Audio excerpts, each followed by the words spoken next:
Hello and welcome back to Podcasting's Praxis. I'm Dave, my pronouns are he and him. I'm Jamie, my pronouns are he and him. I'm Rob, mine are he and him. I'm Alistair, my pronouns are he and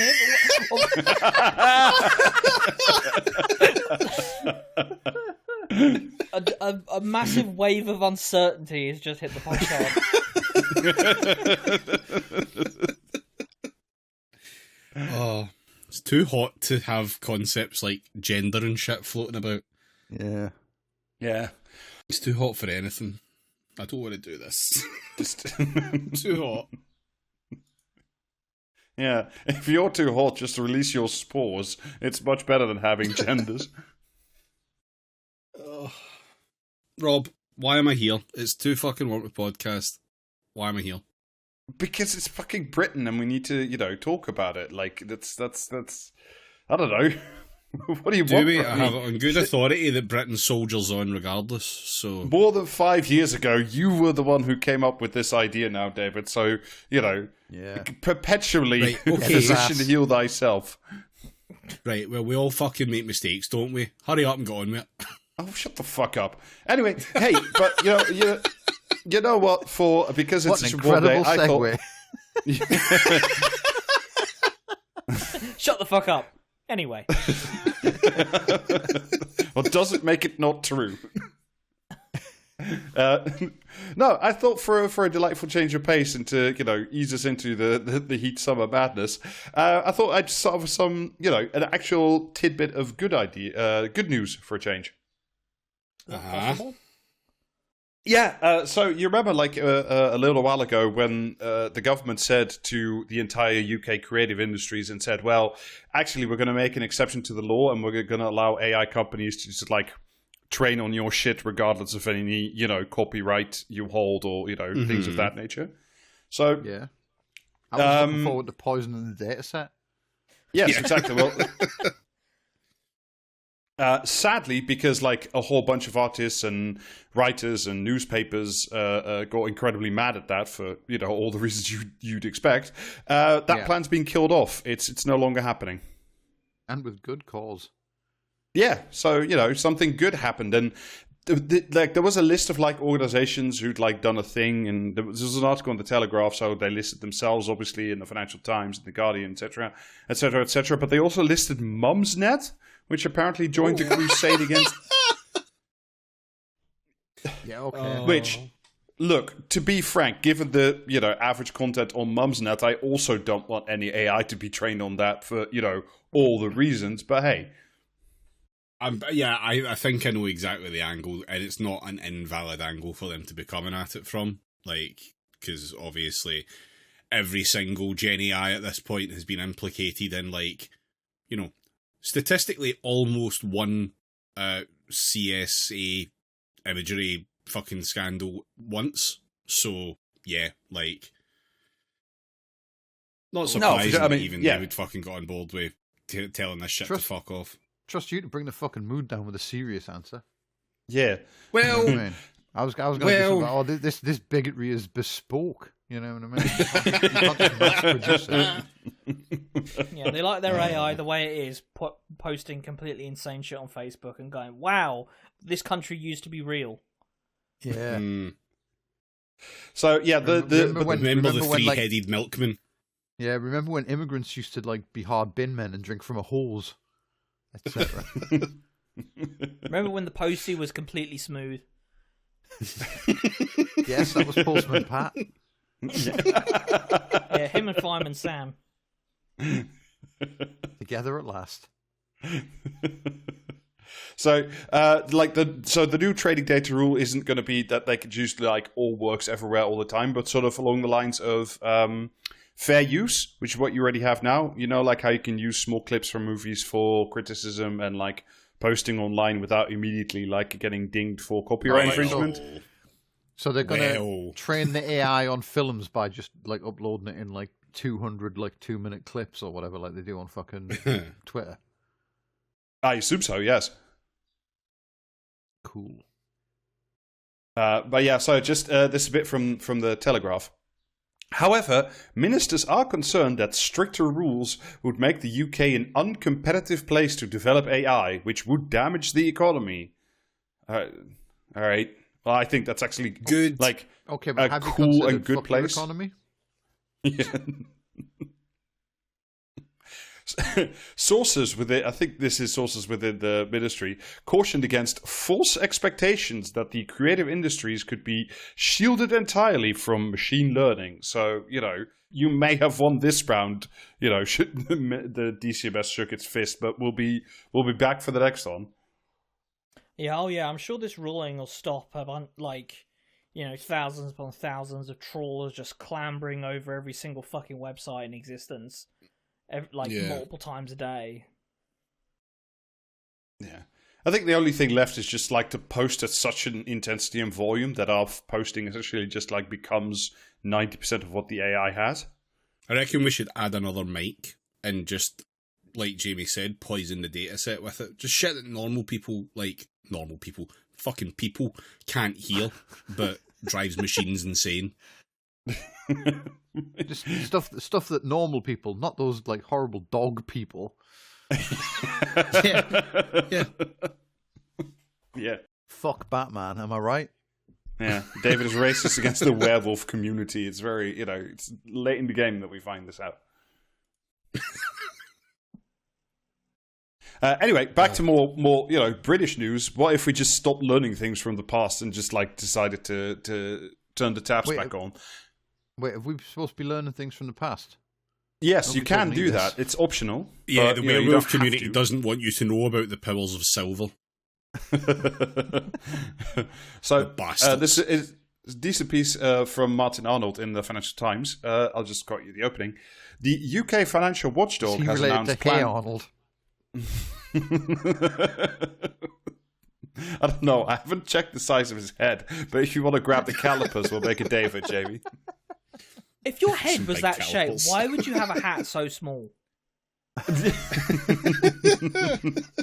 think if you have a hat that's that big, it would just draw attention to it more.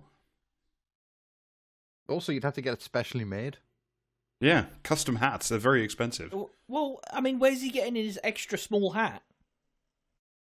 Just from the normal. He has a very big head. I imagine he gets his hats from the normal people store. The same place that Brendan O'Neill gets them. Yeah, sorry. Anyway, fuck me back to the thing. The UK financial... I don't know what to do anymore. It's warm and I'm sad. You haven't even gotten at the nugget yet. If only I could find a hat small enough to keep my head cool. Yeah. Wouldn't you need a large hat for that, essentially? Because the more constricted your head is, the more, heat accumulates in there. Would you not be better off with, a gigantic hat? Yeah, you'd be better off with Is that physics? Yes. It's the school of Doug Dimmadome thought.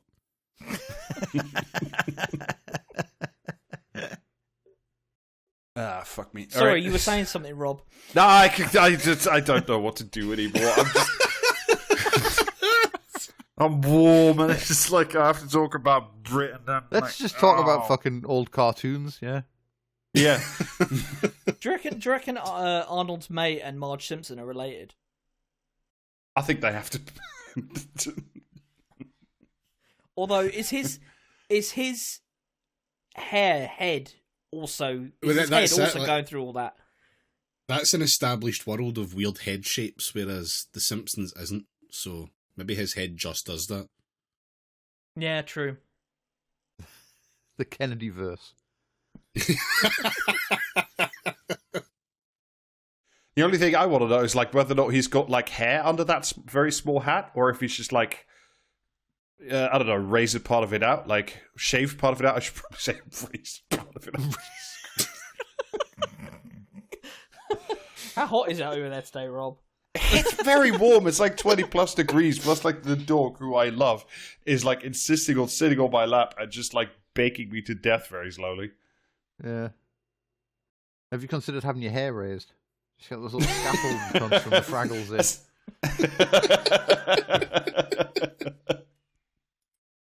in. Oh God, I wish I lived on Fraggle Rock now. Don't know, what do they do? Fuck, I don't even, I can't cut back into this anymore. You fucking...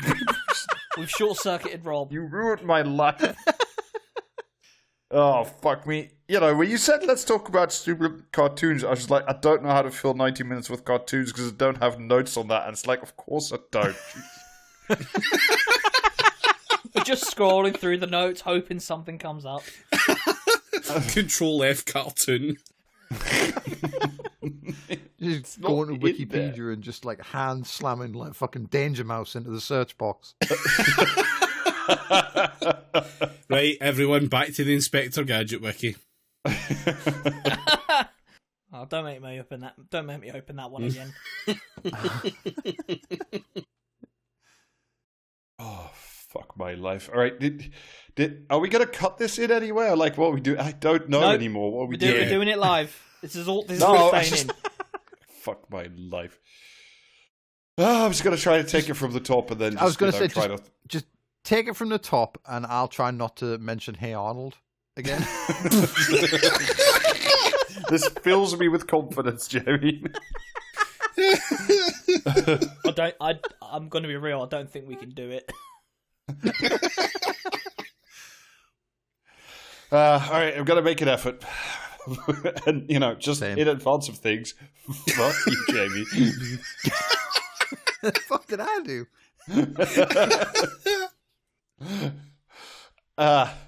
Anyway, in sort of slightly more British news, we've once again decided that learning lessons from the past is just, you know, for cowards.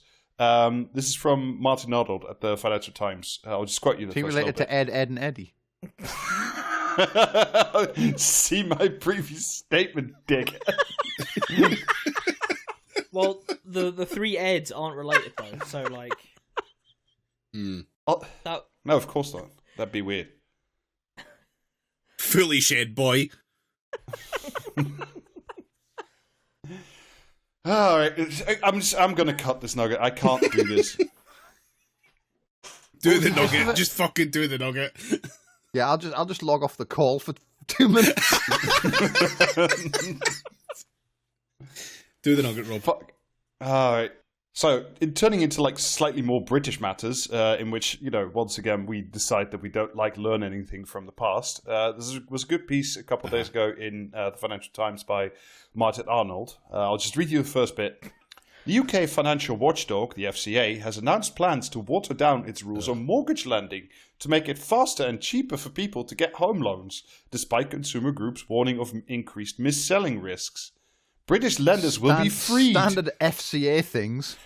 Yeah, just, you know, why have a financial... I mean, they are regulating the financial conduct towards you, and they're saying the deals, they're too good for you to pass up.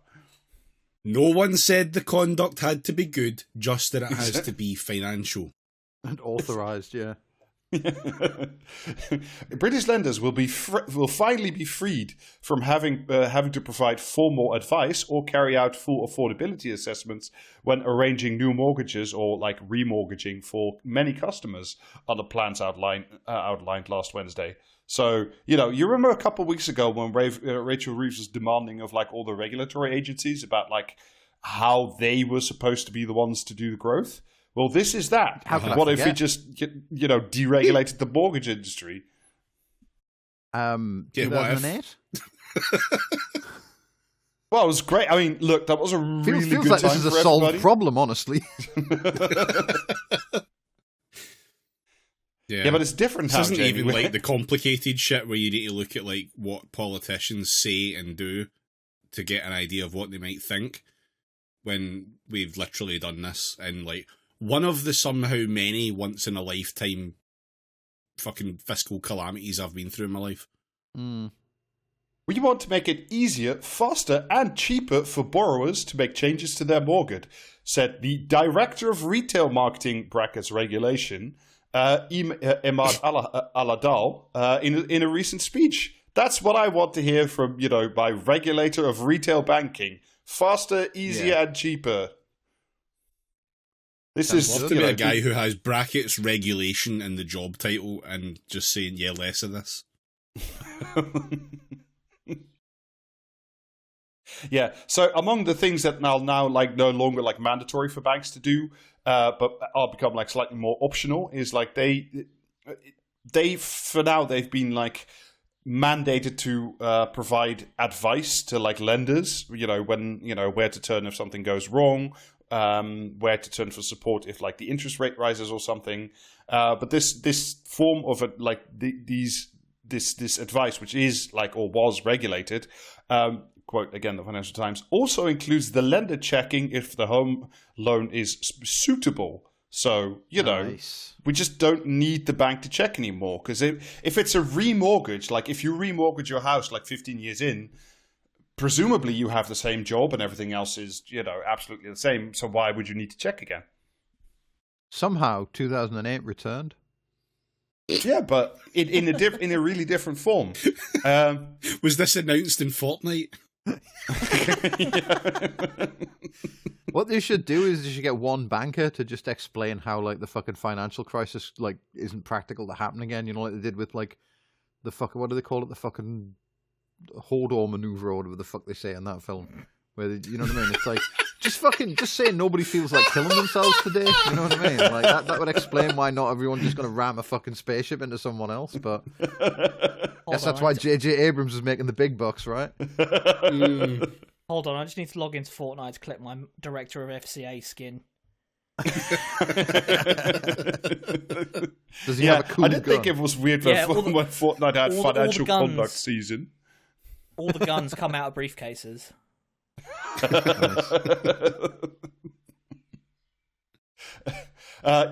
Quote against the Financial Times, banks welcomed the announcement. I mean, obviously. No way. Oh, for fuck's sake. All right.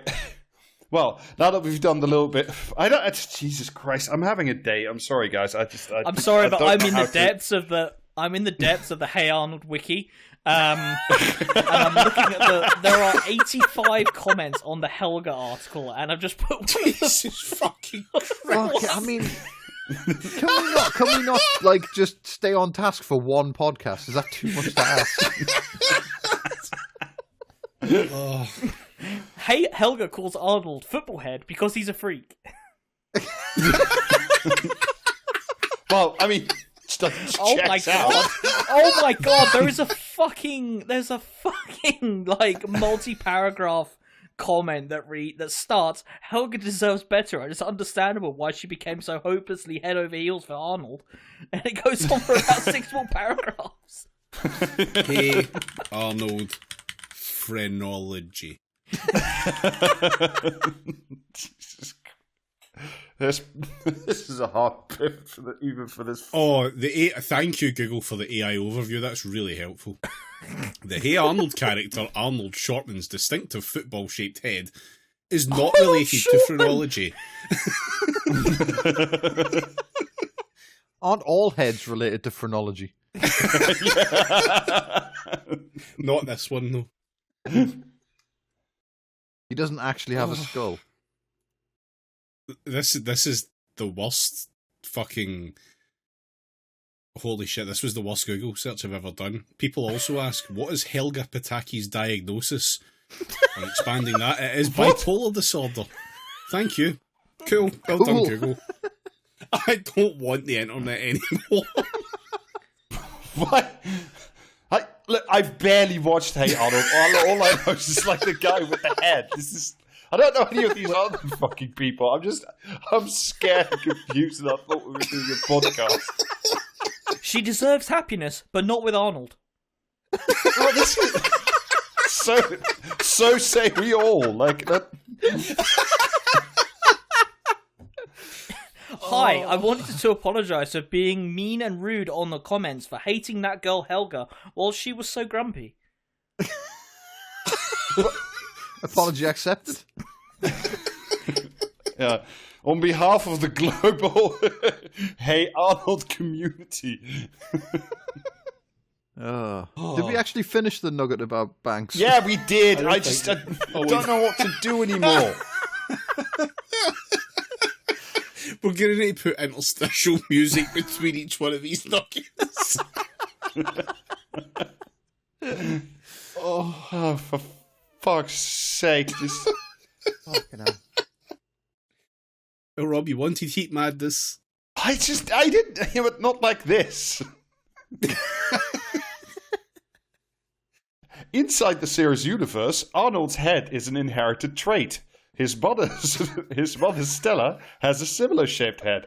Arnold's cousin Arnie has the same head shape as Arnold, but upside down. For some reason, there's a fucking like psalm or something in the Helga comments. I don't know what that's about. A psalm. Remember the Bible, all that shit in there. Yeah, I remember Somehow that, but Jesus returned. GTA Vice City You are a fan month comments late. Robiox.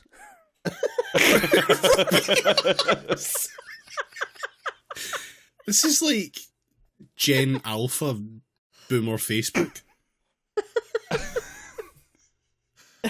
Arnold's cousin Arnie is considered weird by nearly everyone. His hobbies include counting things, reading the ingredient labels on packaged food, as well as somehow knowing what those ingredients are, chewing plain flavored gum, Somehow. and collecting lint.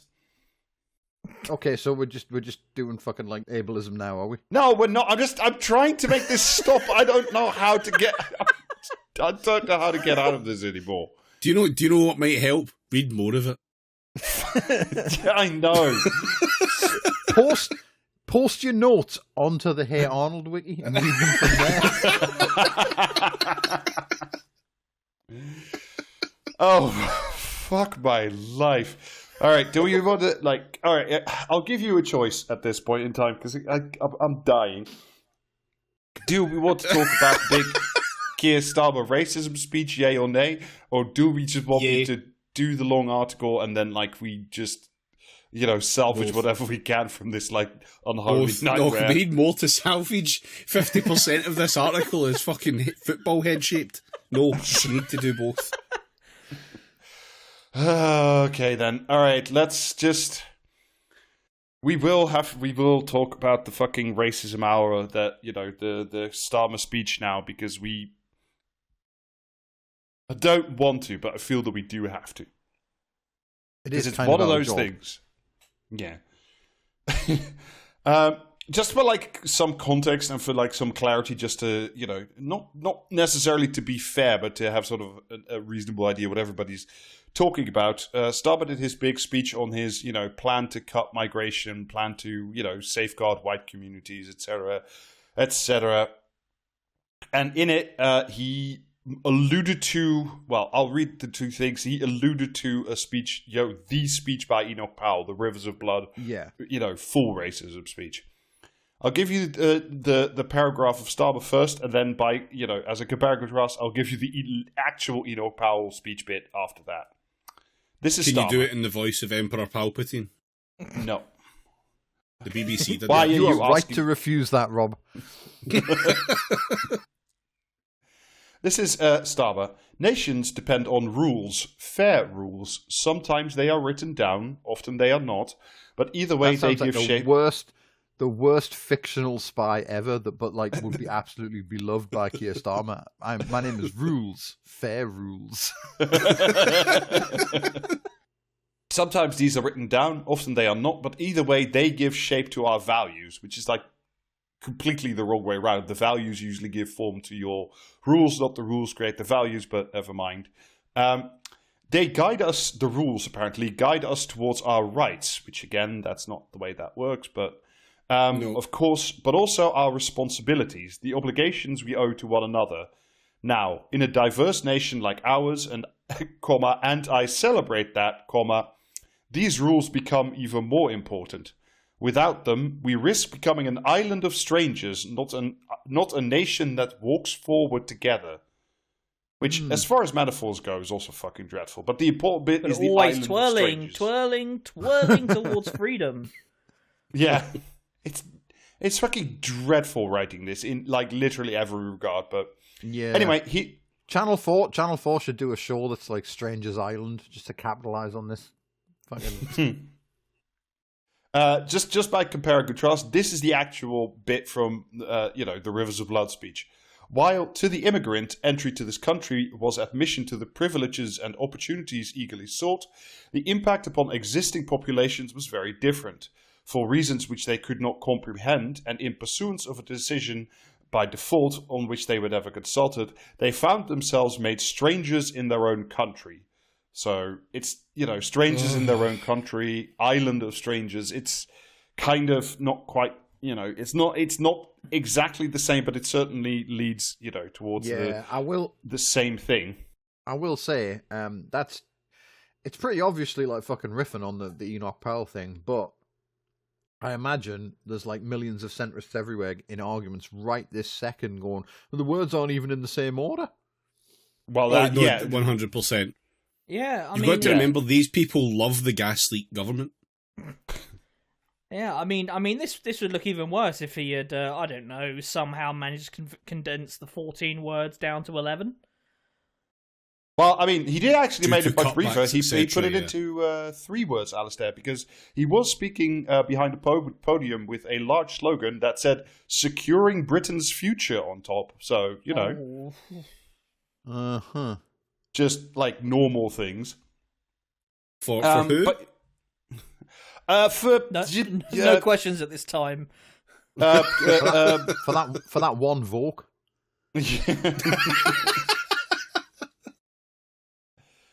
It's just for those working class communities brackets white that beloved of Maurice Glassman. See the previous episode. But yeah, so because I was reading up on this a little bit, I thought I should reach I read the whole thing, the whole Powell speech. Because which I don't think many other journalists. I'm not a fucking journalist. I don't think many journalists did essentially. But here are some other bits of that same speech that I think you could have just slotted in to either today's speech or the entire rhetoric around immigration of the last few years. Literally anything Yvette Cooper has ever said. Anyway, here's Enoch Powell again. I simply do not have the right to shrug my shoulders and think about anything else. What he, and by he means, an ordinary constituent that wrote him an ordinary letter that was full of racism. What my constituent is saying, thousands and hundreds of thousands are saying and thinking, not throughout Great Britain perhaps, but in the areas that are already undergoing the total transformation to which there is no parallel in 1,000 years of English history. That's what we call the Red Wall nowadays. The areas undergoing total transformation, to which that's you could find that in any Melanie Phillips column of the last 5 years, essentially. 5 years? 10 years. Yeah, 20 years. I mean, even then, 30? I don't know. Yeah. How far back do you want to go? Too long. Here is Enoch Powell again and or Rod Liddell. The sense of being a persecuted minority, which is growing among ordinary English people in areas of the country which are affected brackets by migration, is something that those without direct experience can hardly imagine. Rootless cosmopolitans who do not know about immigration, etc., etc., etc. That's such a fucking funny thing as well, because anyone who actually lives in an area where there are people from other cultures that live there, turns out they're just people too. And it's wow, crazy. You can actually just talk to these people and they are also human. But when you're in a 99.9% white English Shire town, the most terrifying thing that could possibly happen in your life is someone who doesn't necessarily have white English heritage moving in next door. Yeah, I mean, it's fucking terrifying. And of course, there's the other bit is, the most famous bit of the River was a Blood speech, which again is just every Daily Mail columnist nowadays. All I know is that to see and not to speak would be the great betrayal. This is just, we were talking about Maurice Glassman and Blue Labour the other day, and it's that line about how, no politician dares to talk about immigration, that fucking fascist bullshit that we've heard from every politician of the last 30 fucking years, my entire adult life. They're all just saying to see but not to speak would be the great betrayal. This is just, when reading this, I'm just yes, it was grotesque what Starmer said. It was clearly either by design, or not quite by design, an allusion to this speech. It can't not be. Like, I mean, the more astonishing thing is, to be fair, it is entirely possible that Keir Starmer had no idea that that parallels could be drawn with the Rivers of Blood speech, because he is just the fucking Ronald McDonald mascot of the Labour Party. So yeah. But then I'm like, on the other end, you're the Prime Minister. fucking... You're saying these words. You are responsible for it. I don't care if someone else wrote it. Don't get me wrong. Don't get me wrong. He's entirely responsible for saying this massive shite tide of racist bigotry that he is. I mean, clearly not got a problem with if he's gonna, have a whole fucking press conference in order to give it, and then send out his fucking lackeys on whatever, on fucking GB News as well. And Yvette Cooper in an exclusive with GB News. Fucking GB News exclusive, yeah. Look at fucking Yvette Cooper's career. Like, she has no fucking problems being this way. No, I mean, none of them have a problem being this way, because they think that this is what the people, want, essentially. This is what they want. This is the key thing. There's no blame to be haggled over as to, like, who should be blamed for this, unless you're talking about the actual act of plagiarism. Yeah. Like, outside of that, like, all of this is just pure strain racism, and there's nothing to be said. Everyone who fucking wrote it down, printed it out, read it out, are cunts that are quite happy to just fucking spew out racism. So, yeah. Yeah, and it's just like, the thing that struck me the most when I was reading, like, the Enoch Powell thing is, like, how normal most of that is now. Like, we all sort of reflexively say, like, oh, that was, the most racist thing ever said out loud in Britain, and then, that... But he didn't get what he wanted, and therefore Britain is a modern nation, not racist anymore. It's like 90% of that speech you could get out of the pages, out of most, if not all, of today's, like, major newspapers. Like, that shit's been thoroughly 100%. normalized. I'm sure they all loved the speech and were dead happy with it and said, no more questions, please. Well, what they did actually say, this was Andrew Sparrow in the Guardian live blog for politics, who was trying to explain this weird connection between Starmer's speech and the words of, noted racist Enoch Powell. I'm just going to read you this. It's 2 paragraphs, but it's like, this is like, if you want to watch the liberals like fucking like desperately twist themselves up to make this, not the fucking racism button. Again, Andrew Sparrow writing in the Guardian live blog today, or this afternoon. Starmer was clearly echoing Powell, but what is not clear is whether, for Starmer and or the person who wrote the speech, this was intentional, unconscious, brackets, people can remember phrases without recalling where they came from, or a complete coincidence, brackets, politicians more than 50 years apart, making a similar argument by deploying the same, not particularly unusual words. Could be anything. It could just have fallen out of the sky. I mean, let's think about that for a moment. Maybe we've actually created such a febrile atmosphere of anti-immigrant sentiment that if you were going to write a speech for a nominally, but obviously in reality absolutely not, centre-left party, these are just the kind of words that just end up sort of falling into place in this fucking obnoxious speech that you're going to give. I mean, oops. Yeah, and look, like, hey, maybe some of us, most of us, anywhere during a given week may use the word river and the word blood in, completely different contexts, separated by days, but, have you considered that it is you who is the racist? Anyway, Andrew Sparrow continues on with his interesting defense of, the racism speech. Powell's Rivers of Blood speech was denounced as racist as soon as he delivered it. Brackets open for a very long time, although not so much for his comments about native Britons finding mass migration unsettling, where many people would agree he had a point, but for his suggestion that it would culminate in violence and oppression, where he has turned out to be completely hopelessly wrong. Oh, so it's fine then. And the speech, the speech is still widely viewed as abhorrent. Yesterday, Starmer was condemned by left-wingers for saying something that sounded power-light.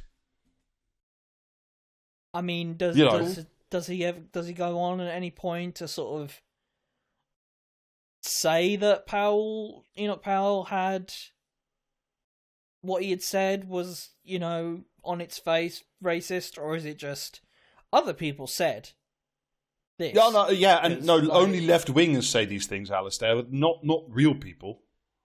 Real people have serious concerns. Yeah, the squealing pigs made a lot of oinking noises about this, but real people who matter, they were just like, clever old Starmer just playing politics to get ahead of reform. Yeah. Now, just to check the opinion polls. Yeah. So apart from like so apart from like the fucking racism dog whistles, or not even dog whistles at this point, just the fucking factory whistles essentially, and the sort of generalized blue labor rhetoric. There are some actual other things in this new immigration white paper that they actually plan to do. The big one was, of course, like no more visas for carers, even though like we're 100,000 carers short at the moment, and like it's a low-paid, low-status, insecure job that's just really awful and shit. And that's not saying we should have like more immigrants to the UK to do the shit job. It's like nobody should do a shit job. Like, let's just... Well, not for that money, no. No. And also, I don't think it needs to be a shit job if, like, you could actually spend, it's like being a doctor in some ways as well. It's just like if you could spend some actual time with the people you're looking after and care for them, rather than just like, oh, I have 5 minutes to clean the bathroom, feed this person, and like give them a rub down, like, and then move on to the next one because like you're fucking time constrained. It doesn't need to be the most horrendous job in the world either. I mean, fundamentally, the problem with care isn't that immigrants are doing the work. The problem is that it's all been hived off into private companies that are obviously doing race to the bottom dog shit, company policy to maximize profits. Like, I mean, that's just boring standard capitalism at play. Like, again, like, and it's what I think I saw something earlier that said it's like there are like 10,000 people on these visas. Like, yeah. So, and we're 100,000 short. So, like, yeah. Fucking hell, man. Like, even on its own terms, this doesn't make any fucking sense whatsoever. Yeah, I mean, it's just insane. But of course, who else popped up? But that fucking bald blue Labour clown Jonathan Hinder, who suggested we simply skill up and pay British workers properly. Which, like, how many times have we heard the word skill up? That's Tony Blair's New Deal, like, or any of the time any of the, manufacturing plants in the UK's failed. Every government said, you'll be reskilled, you'll get a job in cyber, all that shit. And none of it actually came to fucking anything. Yeah, there's a virtual surf shop with your name on it. Those dry stone walls aren't going to put Wi-Fi in themselves. Yeah, it's just anyway, the other things, skilled worker visas will now only apply for graduate jobs, but they will build a faster high talent route for AI scientists and research interns. So if you're an intern in the world of AI, you can simply come into Britain still to do something. Yeah, someday someone is going to figure out what someone who has like AI in their job title actually does. More restrictions on bringing dependents, which is already, as far as I understand it, super difficult if you are like a migrant to the UK. Like, it's not easy to bring your family over, as well as even higher salary thresholds before you're even allowed to like bring them over in general. And then because like the university sector hasn't been fucked enough, they're thinking of doing a levy on universities' overseas student income, quote unquote, from the Financial Times, to be reinvested in higher education and skills training. You know that thing where like the university is already on their ass and like the last engine of making money is like, yeah. Just strapping a fucking suicide vest to like the entire higher education sector and being like, good luck. You know, like what? One of the few things that this country actually does is, you know, produce high quality, important research. And no, fuck that. You can't have any money from central government. You can't have any money from international students. You can't have any money from your actual fucking students because we just have this completely insane loan system. So, yeah, good luck. You get nothing. In fact, you get worse than nothing. You get less than we're giving you now. There's no reason to be saying that the higher education sector has any sort of money problems when you've got vice-chancellors just sat there. Just expropriate them. Yeah, or like, you know, stop them from building another zillion boxy bits of, you know, the fucking student accommodation that you just then rent out. Like, you know, your job is to educate people to not be a fucking landlord. Anyway,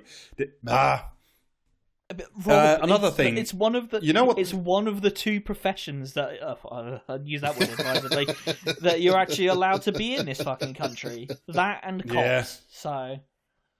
Yeah. Oh, speaking of cops, you know, we're also getting digital ID cards for all overseas citizens.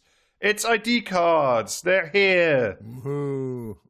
But don't worry, they're only for overseas citizens. It won't be, you know... An app. Yeah. Nailed on, it's a fucking app. Right, but to do what? What will it track? Your movements, political affiliations. When you go to sign on or whatever, you have to like pull up the app on your phone and show them a big fucking tick that says like allowed. You know what I mean? Right, but that's pretty much what you need to do to fucking remember what your bastard national insurance number is when you go to sign on anyway. So like, yeah, but this one will be called like the foreign tick or something like that. Like. They're just going to release a mobile version of Papers, Please. No, my point is though that none of this data that they're going to put on this thing is going to be something that they won't already have in some way anyway, and that people don't already need. So this is purely just a fucking boondoggle opportunity, like nothing more. That's what we do here. Yeah, the third profession. Yeah. Oh, and there was one last thing. I assume also the cops can harass you to look at it. Oh, 100%. If you just like, you know, if you're not integrated in one of those precious communities I've been hearing so much about, you know, for the last week. If you don't have a phone, they just fire you straight out of a cannon to like Yugoslavia. Yeah, well, I mean, they got to repurpose the Brexit railgun for something. I mean, it'll all just be modelled on, like, the COVID QR code, you know, for, like, that they used to scan for, you know, for getting into pubs and stuff during COVID. I wish I could climb in a cannon and go back to Yugoslavia, because it implies the continued existence of the Soviet Union. Yeah. Yeah, do you just simply want to be non-aligned? Yeah, and the last one that I briefly did wanted to mention was so they're gonna create even like tighter rules about how, you know, judges use their actual like brains and judgment, which is why you have them to apply the law as laid down by the European Court of Human Rights to give people asylum. Because like apparently there's a line in the ECHR somewhere, or like the law around it, that says in extraordinary circumstances, like judges can like give families leave to stay even after they've like exhausted all their options. Like judges can't just say, no, that's fine, actually these people can stay, I know better than you, or like I have a semblance of humanity, Mr. Home Office. Mm-hmm. And so like this the is from purpose of judges then. Yeah, but what if, you know, we don't want any of that, and those judges were like enemies of the people, or like enemies of the, you know, white working class communities, things along that line. Because apparently, bear in mind, I got this from the Telegraph, so, you know, as usual. Apparently, like, there was one Palestinian family that was given right to live in the UK under, this is the line from the Telegraph, a scheme meant for Ukrainian refugees, because the judge looked at the Palestinian family, looked at where they would be returning to, and said, well, this qualifies as an extraordinary circumstance, these people may stay, which, given the situation in Gaza... That's, I don't know. I'm not a judge, but that seems a reasonable thing to say. That qualifies as an extraordinary circumstance. But yeah, that is... Okay, but they were in the white people queue. Yeah, and that's simply too much free will. So the government will simply legally redefine what exceptional circumstances means in UK law, so the judges can, simply stop being enemies of the people. I look forward to finding out exactly how they figure out the wording on that one. Yeah, so that's been the Racism Power Hour. We'll, I don't know, it'll still fucking continue. Yeah, I was trying not to say that because that's a bad clip to just put out there. Hi, this is Rob. I'm disturbing your delightful in-ear entertainment to tell you that we have a Patreon at patreon.com/praxiscast. You can go there for more episodes, our Discord, bonus clips, and much, much more. This is also me begging you for your money in exchange for goods and services. Thank you. Oh, very well then. Let's all go to the lobby. Let's all go to the lobby. Let's all go to the lobby. Get ourselves some snacks. Bye. Anyway, for the rest of this evening, I thought to delight and entertain all of us for the main topic, Jamie sent me an article. He said, I didn't read it, but the headline sounds like us. And I read it, and it is like us. This is from the Independent. It's written by Zoe Beatty, and the headline is AI is coming for middle class jobs, but it will mean a new boom for the working class. And look, listeners, if you're sick about hearing about AI things, imagine how we feel, prepping these shows about AI. Because I wish I could talk about anything else, but nobody talks about anything else, so it's kind of whatever. We had a whole different thing planned as well, but I guess Drew had to drop out. So it's in your walls. Yes, it's in your literal notepad. This much is true. The machines are coming. The machines are coming, and they're probably after your job. AI is now barreling its way into... Start an article with the phrase "this much is true." Yeah, but you can. You can. Yeah, British journalism. You can fucking do anything. You can be wrong every single article you ever write. It can be absolute, total, provably wrong dog shit, and you won't get sacked. So why not? Why not start it like that? No, I'm invoking a rule. You can't do that. Therefore, this article's invalid. Pack it up, folks. Pod's over. Yeah, but David, what if I told you that this wasn't just the Independent? This article is Independent Premium. Woohoo! I wouldn't give a fuck. So, this much is true. The machines are coming. Whoa. Artificial intelligence is now barreling its way into boardrooms. Its wild capabilities are harder and harder to ignore. Please, Did you mean incapabilities?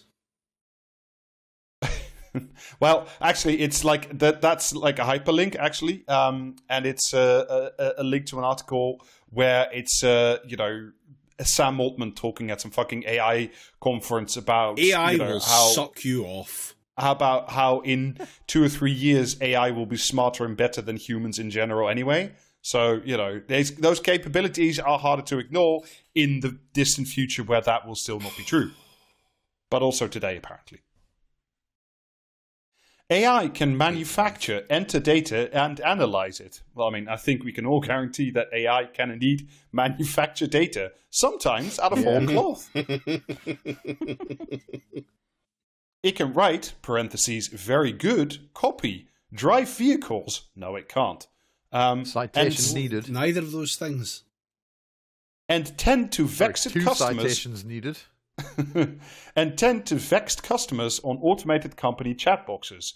I should like to say that Klarna has, after a 3-year experiment with trying to do AI, returned to humans because it turns out that it was an unworkable shithouse. And people love to talk to a robot. It makes them feel valued when, fucking, EasyJet have stolen their fucking luggage and told them to get fucked. And then, like, you know, you talk to you can't get a person on the phone, you have to type into a fucking chatbot on your laptop. Yeah, people love that shit. Already, AI is replacing translators, creating ad campaign, drafting contracts, and making dents in basic graphic design with chilling ease. That is... Hasn't automated translation gotten noticeably worse since large language models became popular? Yes, it has. Like, and also, isn't it one of the many things where we had an algorithm designed to do that, and like did it? You know, I mean, you can argue about how well it did it, but it did that serviceably. Thing, and now and it did it in a sort of predictable way as well. Whereas obviously with AI, it will just fucking hallucinate whatever. Yeah, I mean, but it's the thing where like you had so many things that were done with like a machine learning algorithm, where you trained it to do one thing because that's what you needed your app to do, and everything nowadays is just like, fuck it, just use the one size fits all chatbot solution, that'll work, and everything is just like noticeably more dog shit now. Like Google used to have a search engine, and now they just run the entire internet through ChatGPT, and you can never find fucking anything. Yeah, and I have to sit through like it loading an AI overview of whatever random shit I'm like trying to find. Like, thank you. Yeah. If you like swear in the search, it doesn't put the AI overview on the page. Under the weight of progress, there is no doubt that the desk economy is teetering. If the apocalyptic predictions are correct, by the way, this is like drivel from Sam Altman hyping his own product at some conference. No, is that Rocco's Basilisk again? Ah! As many as 300 million full-time jobs will be lost or degraded by AI in the coming years. 10 to 30% of jobs in the UK are considered highly automatable. By whom? Yeah, but if show your work. Like that's a load-bearing if right there. Yeah. It's nothing new since the early 19th century when the Luddites made their names raging against the machine during the Industrial Revolution. Fear has closely followed technological progress.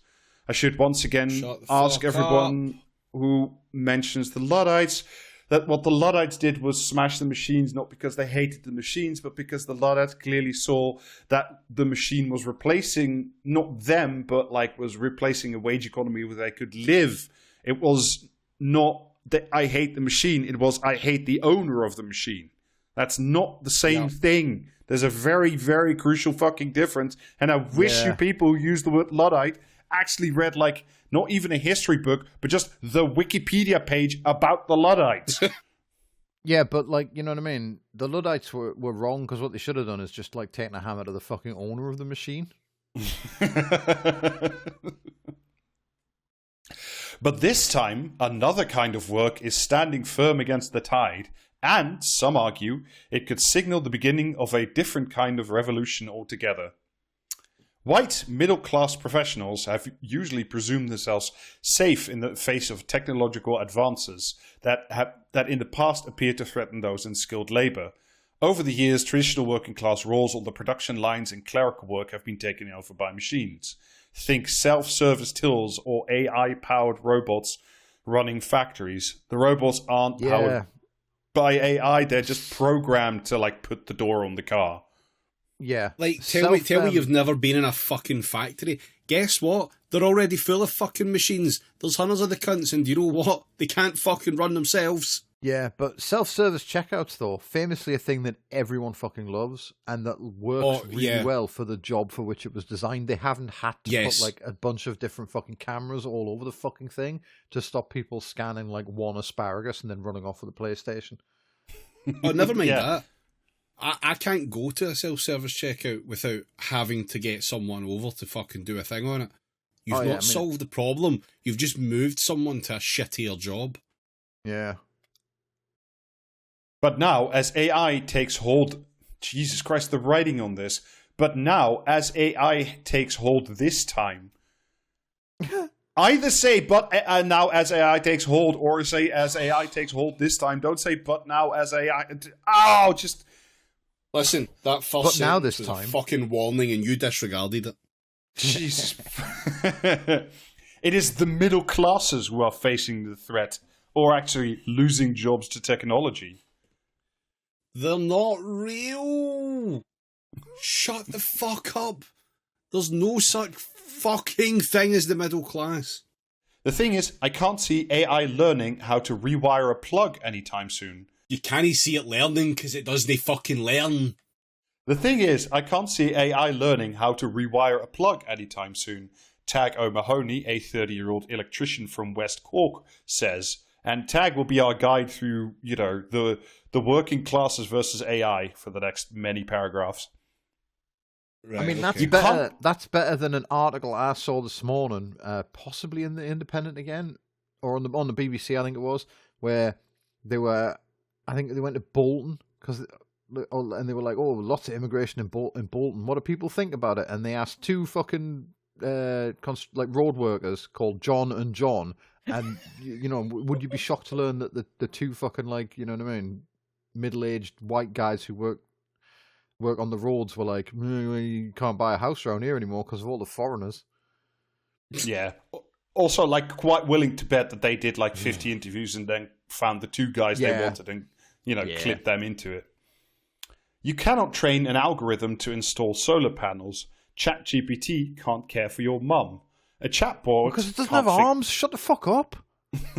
Also, that won't stop West Streeting from fucking trying, just to be very clear. You can't train Qbert to fucking reshingle your fucking roof, you know what I mean? But a chatbot can't fix a boiler, and there is no app for down plumbing. To fucking lag my fucking basement, and he's been down there for fucking years. It's because of the ghosts. That's because there's 4 brightly coloured ghosts down there, Jamie. I mean, for fuck's sake. They pay rent. Yeah, landlord Jamie, you heard it on this podcast first. As the rest of the economy speeds up, imagine the fucking job centre cutting your housing benefit because there was 4 ghosts in the basement. Technically, those are lodges, sir.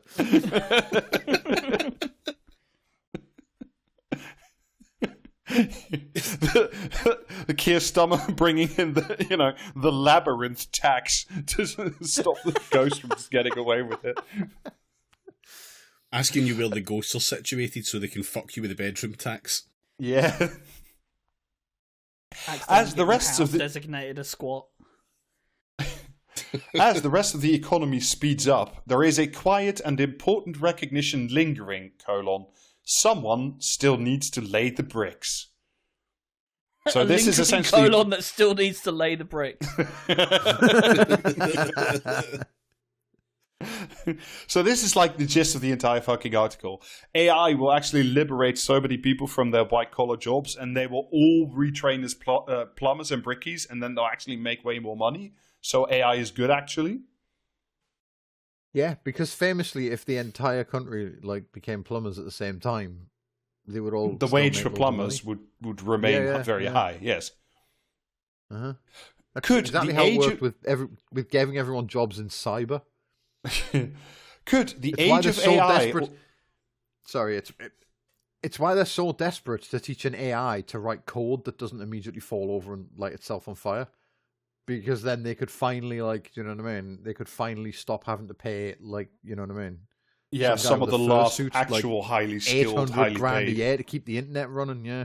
Yeah. Did any of you see that thing about, a, quote, tech company hiring, AI programmers, and they were really annoyed to find out that the 10 candidates, they were all shit. That they narrowed it down to had all done their coding probably through ChatGPT, and their code made no sense. Yeah, it's vibes coding. I fucking hate it. Do you know what I mean? It's so good because I've spent the first fucking quarter of this century mad at the fact that they've just so desperate to lower the fucking wage of programmers that they've just let any fucking idiot turn up and go, oh yeah, no, I know how to do program, and that's why we've ended up with the tech industry that we have today, because none of them know what they're fucking doing. they're all just bad at it. That's why websites get hacked and fall over all the time, because like they're written by like just charlatans. And now they've gone, what if we took that a step further and got like a fucking ghost to just like invent the code? Oh my god! It still Oh came my around God. Very much. He lives in a basement. A coding chiropractor. Yeah, it's just fucking like, just expect all of your fucking like everything, you know what I mean, to get hacked even more forever, because like it turns out all your cybersecurity was done by ChatGPT. Could the age of artificial intelligence also spark a new era for the working classes? Perhaps it's about time. I think trades are going to probably be affected much less than other kinds of white-collar jobs. If you're in a trade, are you a white-collar job? Never mind. It's a distinction, but still. Who fucking cares about the distinction? The only fucking distinction should be a relationship to fucking capital. He continues, O'Mahony. He had the foresight to learn a trade from a young age and has relied on the stable work alongside completing a degree in chemistry and forensic science, and most recently studying for a master's degree in sustainability and energy provision. So why is he doing all that then if he's got such a stable job? ADHD. Is it for fun? Yeah, waking up one day, I should do a master's. He's prestiged being a plumber, so, Yeah. New trade plus. I wish I had the kind of ADHD that would let me fucking complete some sort of schooling. That would be nice. Oh, no. I Dave, know. not complete. Start. Oh, I don't even have that one, to be fair. Again, continues the Irish Oracle. I know a lot of solicitors and people within the creative arts, like graphic designers, who have already become obsolete to some degree. You know, To some degree. By solicitors. whose? To what degree? By whose fucking metric? Yeah, and also, this is like a new thing, and maybe we do an episode of this in the future, but like every time someone has tried to do the AI solicitor, it turns out they make shit up, and then the actual legal system gets really, really mad at you for trying. So, relatively, being an electrician or a tradesman of any sort is quite a safe place to be in. Well, if it is, why did you get a degree in chemistry and forensic science and also a degree in a master's in sustainability and energy provision if it's so easy and safe to be in? Did you just have too much time? If it was so fucking easy and safe to be in, then why? Yeah. Where are the colleges? Where are the apprenticeships? Why? Fucking why? Even the servers that need to be built to run AI is, I guess, going to be a gainful employment for electricians because AI takes huge amounts of energy and software to actually run. It's not going to be good for the environment, but it will be good in the short term, at least, for the UK electrical industry. So, woohoo! You can't fix plugs on a dying planet, Tag. It's impossible. The UK has long had a complicated relationship with the labouring class who all too often are romanticised in gritty films. What are you? What the fuck are you talking? They're romanticised in your own fucking newspaper, you cunt. Please fucking pick a lane. I have heard about the labouring class, white collar workers, and the middle class. Pick a fucking descriptor set. See, when they talk about like gritty films that romanticise the working class, I'm thinking of like fucking Harry Brown. But I was like, literally about to say Mario. Harry Brown. Yes. Yeah. Super Mario Brownio. While being used as bait in Westminster. For a long time, traditional industries inhabited by the working classes were dismantled in the name of progress. Mines shuttered, factories sold off, entire communities told to retrain, aspire to be the middle class, move on. No, you're right.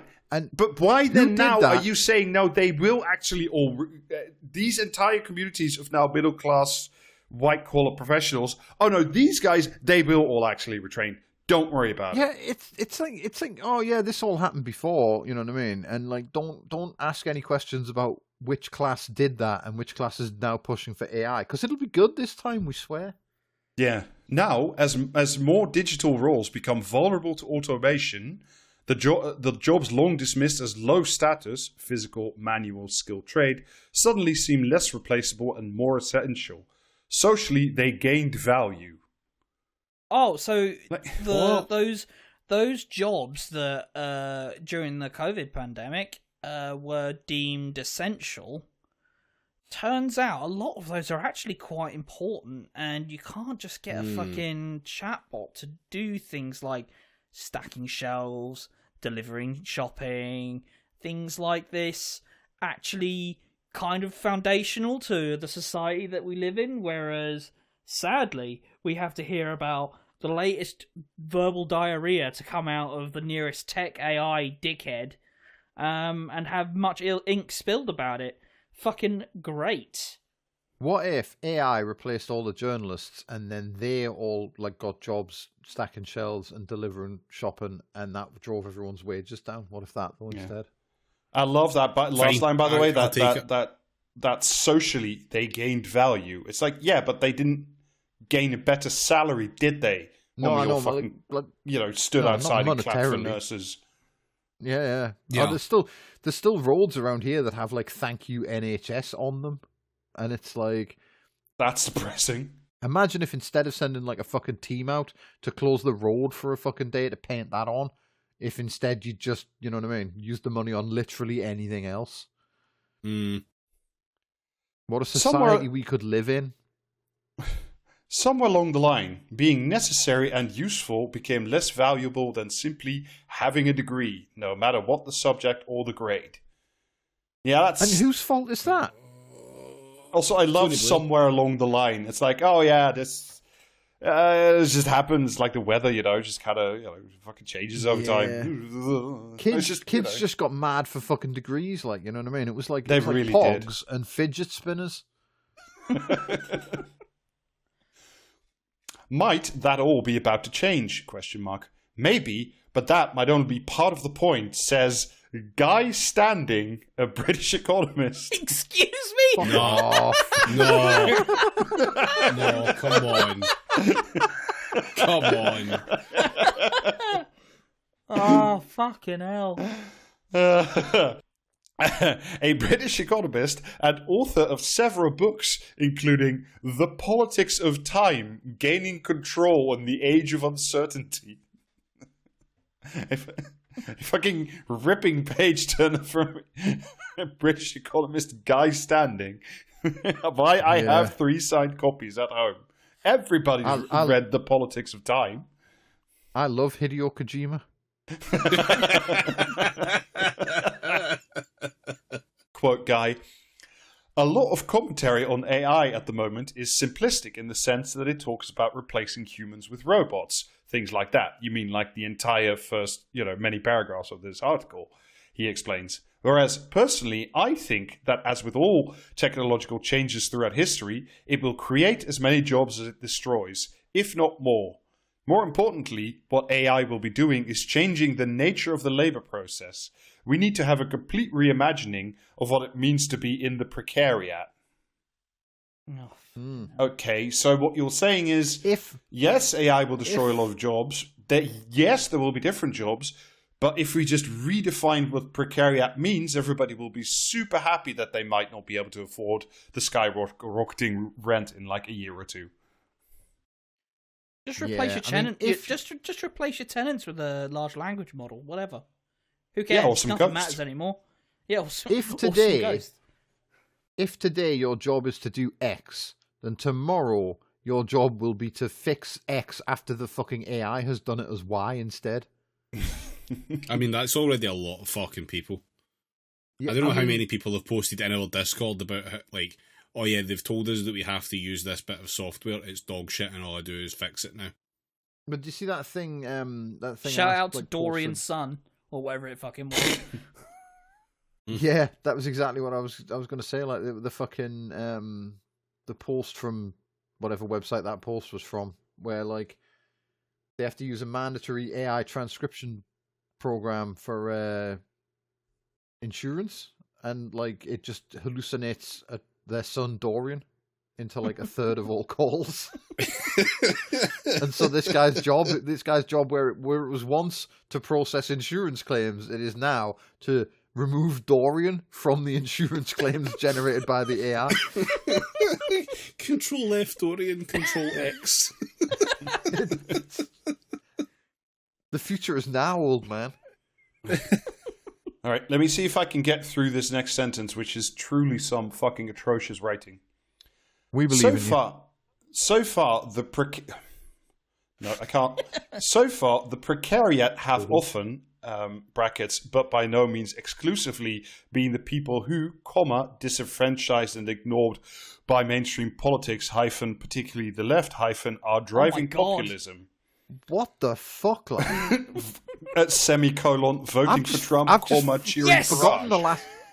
I've just forgotten the last 3 days of my life. What the fuck was that? All they're missing now is like a fucking hashtag and some like square brackets. So far, the precariat have often been the people who disenfranchised and ignored by mainstream politics, particularly the left. So are they ignored? Okay, What? so the precariat has Rob, been. You've literally just spoken my deactivation phrase. Right, I'm going to leave this stunned here by because that this is sentence. just nonsensical. Is this journalist trying to prepare for the fucking like robot uprising by typing her columns in Python now? Yeah, I think this is just poisoning the data set. Yeah, close bracket, semicolon, drop tables, semicolon. How can what a precariat if not yes? Semicolon voting for Trump. Yeah, obviously, yeah. AI and the new industrial revolution, Guy Standing says, will drive inequality, which is why this must be seen in a broader political and economic context. By now, we are all too aware of how populist movements valorize the working classes over cosmopolitan elites, but, brackets, Elon Musk aside, of course, they also generally put an emphasis on anti-technology, homegrown industry policies that prioritize the traditional work. Yeah. This is just shit. I sort of know what she's trying to say, but it's mainly just like, it's actual gibberish. Yeah. This is a Guy Standing again. Right now, you've got a combination of a plutocracy, globalization, and AI technology, which is making labor relations far more insecure and unstable. And that produces a phenomenon, which is that people are facing chronic uncertainty. Yo. It sounded more like Guy saying. What if the the process of capitalism rapacious expanse makes the working classes more uncertain? That's a new thought that nobody's ever had before. I don't think we should listen to Dude Slouching's Wario over here. I think he should get a real fucking job. The welfare state was built on insecurity that was predictable, becoming unemployed or ill or pregnant. Oh, here we fucking go. Or having an accident. But you cannot design an insurance system for uncertainty. What? That's the whole point. That's the whole point of insurance systems. Are we all on glue? I wish. Did we die during the Hey Arnold derail and now we're on the island of Lost? Like, what the fuck is going on here? Yeah, we're all wearing this is actually ridiculously small hats and now we're just losing our minds. Yeah, this is actually the longest hyphen, semicolon hyphen in the midst of the derail. Yeah, semicolon voting for Trump. Comma cheering for Raj hyphen. Fuck my life. Basically, I love it when an argument in a newspaper begins standing with basically. Basically, comma, we might be at a bit of a crossroads. Might we? Typing into ChatGPT, which way, Western man? I love being at a bit of a crossroad. Yeah. We're not at one, we're just at a bit of one. Fuck my life. Yeah, we might be at two doors guarded by two guards, one of which always tells the truth, and the other one just types out a stroke into the Independent. Handled badly by the government, and oh no, a lack of investment in skills training. Doors, that two doors puzzle though, the guard that tells the truth is the one that explains the puzzle to you, surely.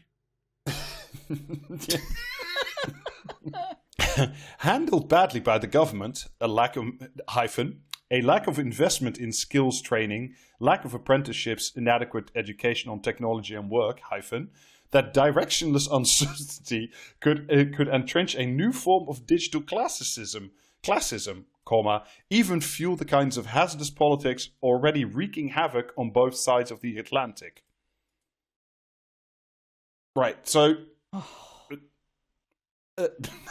I smell toast. My left arm is tingling. It's fucking. Whenever you read to this, can someone just call a doctor? You don't know where I live, which is good, but just call me one anyway. You're a doctor.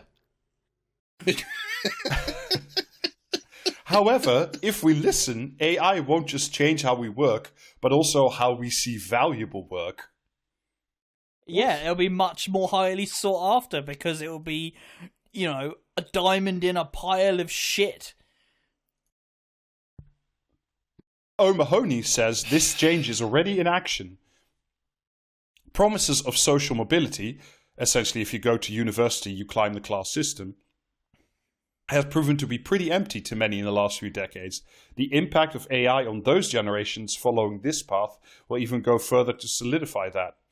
I've always thought it was ridiculous, this push for everyone to get a third-level education, even if it's not useful, says O'Mahony, who did a master's degree in forensic science and then did another master's degree, who believes that it's kind of ridiculous and not very useful. Yeah, calm the fuck down there, Bruce Banner. He believes everyone should learn a trade while they're deciding to do with their life and career.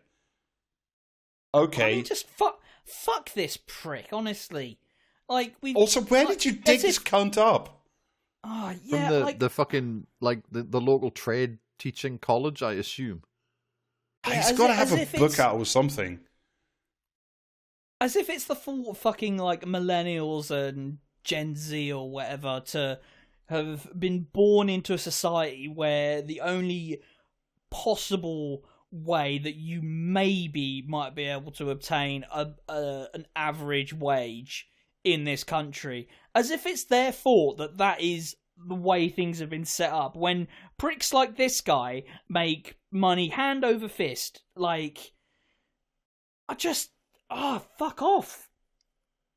Right, blah blah. Says O'Mahony, who believes everyone should learn a trade while they are deciding what to do with their life and career. So, in the meantime, learn a trade at one of the many colleges where you can do that with money you definitely have to do this with.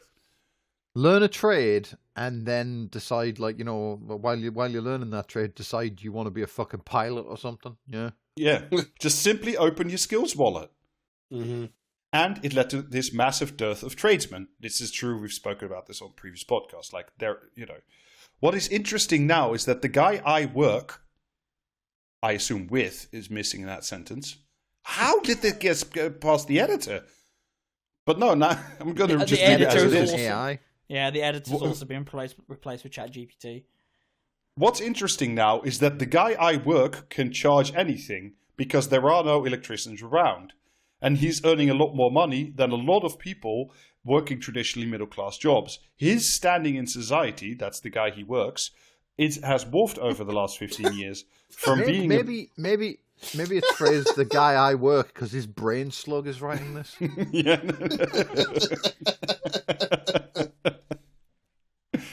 Yeah, we're finally getting messages from the cordyceps. Fungus, it's bad news. Yeah, if you see this guy climbing like a massive, radio tower, just try and get as far away as possible. Just assume he's playing Far Cry. Yeah, he's going to do the eagle jump off in a conveniently placed bale of hay. It's fine, don't worry about it, unless you're a Templar. His standing in society has morphed over the last 15 years from being a builder to someone who now drives an Audi, it's not just the increase in money. That's where there is social mobility. I think AI will feed into that as well. What, an Audi? No. AI will create social mobility because if the emails are gone and we're all Audi driving builders, then his standing in society improve. The guy No. He can't. No, he's not a builder anymore. He's an Audi driver now. They are mutually exclusive things. That's true. Yeah. Also, it's just your social status is determined by drive Audi. You know, that's like a 0-1. You know, Your social status is determined by how close you are to the car in front. Whatever. Jesus fucking Christ! How do you write like this and they get published? I swear to God. Whatever does happen. Ladies, gentlemen, and non-binary friends, Rob reads the impossible article. I swear to fucking God. I'm having a gas leak in my fucking apartment. Whatever. I'm trying this again for the fucking time. Whatever does the Gasleak here. Whatever does happen is likely to happen quickly. All right. Okay. Cool. Do we have a source for that? Yeah. Hyphen. It seems almost unfathomable that Who's this hyphen? We're fucking sourcing them quite a lot here. It seems almost unfathomable that ChatGPT was only released to the public in November of 2022, considering how integrated it is with many of our lives. Oh, shut the fuck up. What are you talking about? I don't think you should be allowed to write about tech unless you know how computers work. Yeah, or like how many people actually use this. I've seen even fucking OpenAI can't pretend that it has like millions and billions of daily users. It massages those numbers super heavily to come up with very strange conclusions. Like there's loads of people who try it once and then just think this is stupid and walk away. Like it's not integrated with many of our lives. It's integrated with your life and the friends of fucking Guy Standing. It's technically integrated with your life in that, like, you go on social media and you can't scroll for more than 3 seconds without seeing some kind of fucking slop that's been spat out by a fucking Terminator. Yeah.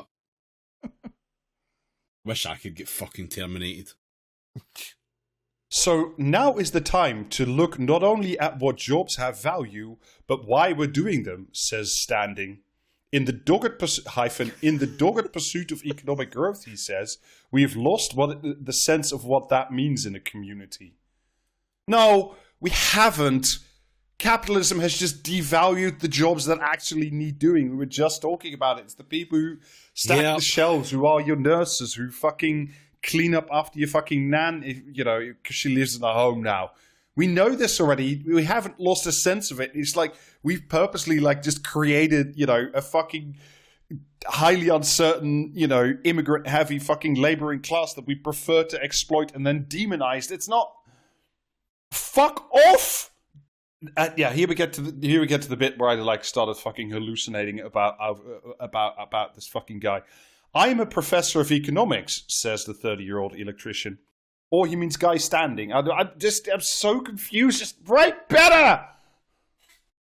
Yeah, it feels like you are reading out a conversation that has happened on another podcast, and we are now being subjected to it through Rob as like some kind of medium. Yeah. This is like hearing Maggie Thatcher's last words. We need to release some doves to work out how this fucking article ends. I'm a professor of economics, and I think the idea of growth is madness and something we should mock, says the man having this very novel idea that nobody's ever fucking had before.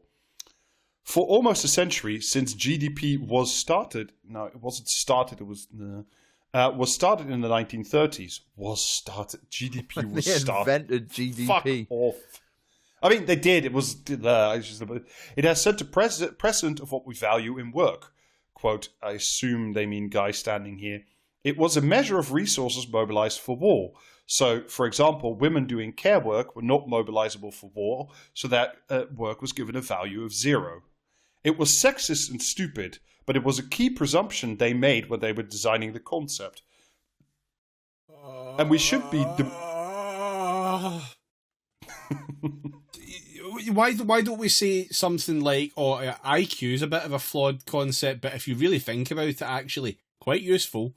Like, shut the fuck up! No one normal hears about GDP and goes, yep, this is good. I'm glad we invented this. What a useful measure. It was sexist and stupid, but it was a key presumption they made when they were designing the concept, and we should demanding it should be changed. We really should, he asks. Let's make GDP more fucking inclusive or some shit. Wait, Shut the fuck up, liberal. He asks. Sorry. Last paragraph. Oh my god, at last. Fuck. Much of what used to be community work is now paid, low-value working-class labor jobs that... Halfway through that sentence, Rob spotted solid snake. Just... Right. Where did this cardboard box get in here? Right, I'm going to see if I can try passing this whilst reading. Much of what... I'll get it for you, Rob. I'll get it. What the last paragraph says is, has anyone really been far even has decided to use even go want to do look more like? I'm a professor of economics. Semicolon, voting for Trump. Comma, cheering for Raj hyphen. Much of what Jesus fucking Christ. I'm having a stack overflow. This is really bad. Rob, no, your tables, you're going to drop them. There's 4 Someone ghosts needs in to the put room. more RAM in Rob. Much of what used to be community work is now paid, low value working class labor, jobs that are underpaid and underregarded. We got there. Ow, but community work is therefore implying it was done by the community for free. Because of GDP, I guess, is now paid low value working class labor. So, well, I mean, okay. that's there's that fucking joke about GDP and economists, right? Like two economists are in the woods. One says to the other, "I'll pay you $200 to eat that pile of shit over there." Gleefully agrees, eats the pile of shit, and he says to the other one again, I'll give you $200 to eat another pile of shit. And those two guys have a GDP of $400. Yeah. The AI revolution will undoubtedly disrupt our ways of working. It will also raise big questions about what kind of work our society values. Now is a precedent time. A what? Yeah, It's a precedent time. A precedent time. Yes. A precedent time. Yes, Semicolon, now's the winter voting of for our President Trump. Comma, cheering for Ash hyphen. Precedent Trump.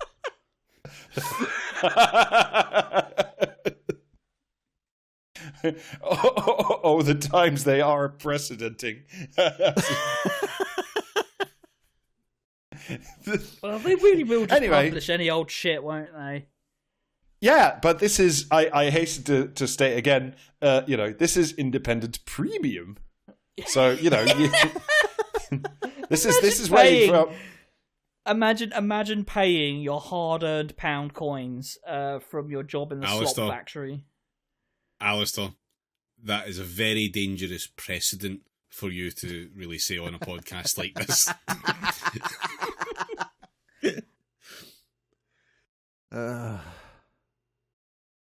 Anyway, colon-hyphen. That's today's article. Semicolon, comment a commentariat. Semicolon, comment hyphen commentariat.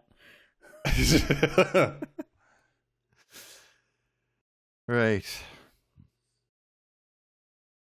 Just like the Marxist Vine to come up with an idea like that. For he has been anti-car since he learned to ride a bike. Is that comment or commentariat? Oh, right, okay. Comment. Commentariat.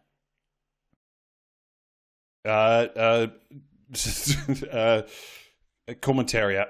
I don't know anymore. Comma. Commentariat. That was a comment on GB News. Jeremy Vine calls for kill switches on cars so cyclists can bring offending drivers to an immediate halt. Yeah, I agree with that. And I think, frankly, Okay, I should have from all where the switches. under the car. They should give Jeremy Vine a rocket launcher, I think. That would really spice up central London. On that basis alone, yeah, fuck it, why not? Old folk have always complained about the young. Our sires' age was worse than our grandsires. We, their sons, are more worthless than they. So in our turn we shall give the world a progeny yet more corrupt. Book of Odes, Horace, circa 20 BC. Don't be like Horace. Is that comment or commentary? Fuck off.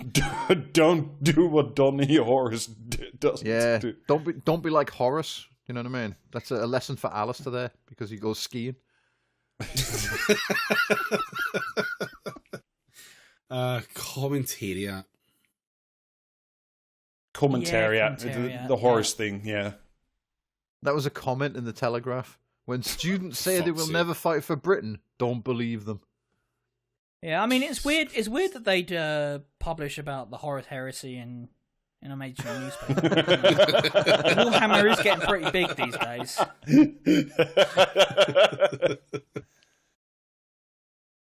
Upstanding leaders of the Western world? Are you serious? 3 globalist Klingons, more like.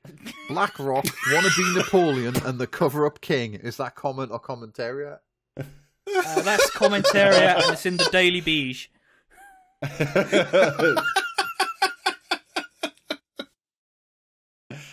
Commentariat.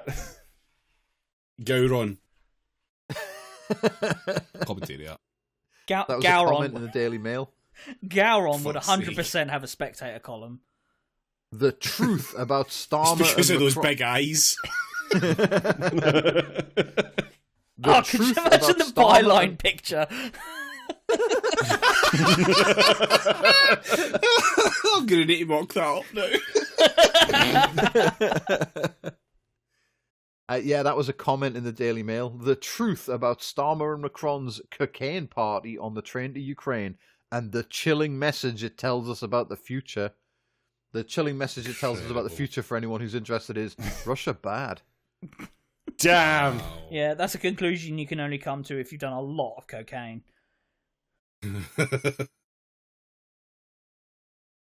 The plastic paddy, Biden, hated Britain, but now there's an Anglophone president, things are really looking up. We must go hell for leather in aligning with the US. And what's wrong with chlorinated chicken? We drink chlorinated water from our taps, swim in chlorinated water at the baths, and eat chlorinated salads from the EU. Is that comment or commentariat? What? Isn't RFK Jr. specifically trying to get rid of like the chlorine and fluoride in water because of this exact bullshit? Yeah, he also doesn't believe in... He believes in miasma theory. So that's cool. Okay, And also implied there that Joe Biden didn't speak English. Yeah, I was... What the fuck? Well... I mean, actually, yeah. Yeah. Fair cop. Yeah, semicolon cheering Trump. Commentariat. Semicolon unintelligible. Yeah, commentariat. Comment. That was a comment in the Telegraph. Nasty EU finds itself at the back of Trump's trade deal queue. Very nasty. Yeah. I reckon Trump and Gowron would get on great.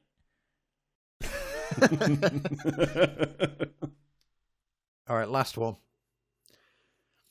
I thought of all the time and effort that will have gone into the cake, the sponge, the whipped cream and jam filling, the red fondant for the covering paste, unless it was buttercream, and then the white circle and tricky black emblem, and I couldn't help thinking, "Aw, sweet." Is that comment or commentary? What? I feel like you know that episode of fucking like Sherlock where he looks at what's her face and she's like completely naked and just can't work anything out. This is what's happening to me right now. Yeah. Commentariat. Yeah. Comment. That was Giles Corran in the Times. In case you, I don't know, did you all figure out what the fuck he was talking about there? No. Right, so he's talking about like all the time and effort gone into a cake, right? So imagine a cake with red fondant like covering it, and then a white circle. Oh, is it a black fucking Nazi emblem. flag? It was that. He's talking about that fucking birthday party for Hitler that led to 9 people being arrested. Oh, right, my yeah. God. So he's back on the fucking shock jock bullshit again. Oh, good. After however many weeks of just decrying his like kids for being of low intelligence. But yeah, that's your whack. Thank fuck. Thank fucking Christ for that. Yep. Well, that sure was a podcast, wasn't it? It was, wasn't it? It was, Yeah. and then some. And if you would like the then some, patreon.com/praxiscast, and you can get all of the off-gassing of this incredibly putrid episode. Yeah. And the We learned bonus so bonus much of the about Billy and Discord. Mandy. Fuck off. Yeah, you too, patreon.com/praxiscast. Oh, fuck's sake. you too can learn about the depths of the Hey Arnold Wikipedia page. Only at patreon.com / And the breadth of it, to be fair. For £5.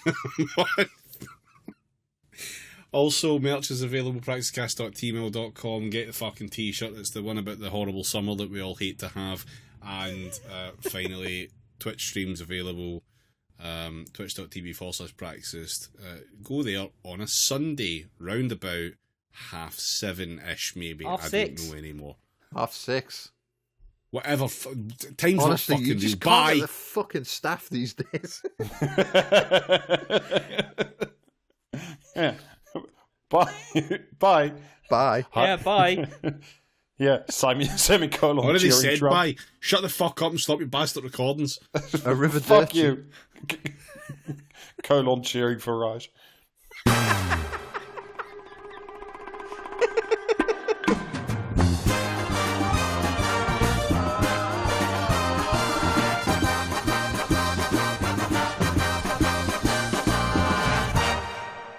Ciao. Yeah, Fuck I'm off. still recording, by the way. Yeah, me Yeah, too. same.